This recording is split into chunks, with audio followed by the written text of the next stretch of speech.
አንድ ወጣት በህሊናው የሚፈተን ወጣት ነውና አባ እንጦንስን ሄዶ ጠየቃቸው።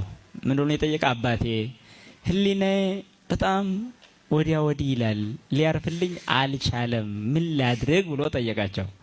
ህሊና በጣም ክፉ ነው። ያዝን ስንል ሁሉ አምልጦ ነው የምናገኘው። በኋላ ምን እንደተባለ እንኳን ሳንሰማ እንጠብቃለን ማለት ነው። እና አባ እንጦንስ ምን አሉ? ውርንጭላው የትም ደርሶ ይመለሳል፣ አህያይቱን እሰራት አሉ። ምን ማለት ነው? የሰውን ህሊና በውርንጭላ ነው የመሰሉት። የውርንጭላ ድካም ሲባል ሰምታችኋል?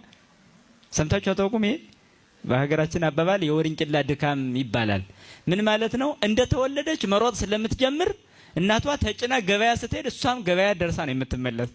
ጥጃ ከሆነች ግን ታስራ ነው የምትቀር ወደ በረሃ ሲሄዱ ሁሉ።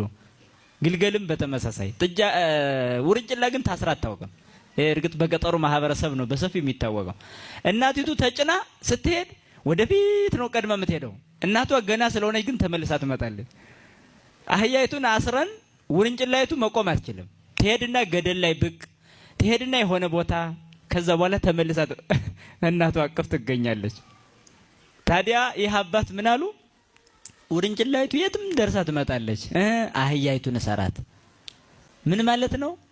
ሁሌም ተኝተንም ተነስተንም ቁጭ ብለንም ምን መንገድ ላይም ህሊና ሊባክን ይችላል። ግን ያን ህሊና ተከትሎ እንዳይሄድ አካላችን ተግባራዊ እንዳያደርግ ያሰብነውን መጠበቅ ነው፣ አካላችንን ነው። ለዛ ነው ህሊና የትም ደርሶ ሊመለስ ይችላል። በሌላም እንዲህ ብለው መልሰዋል ይህ አባት።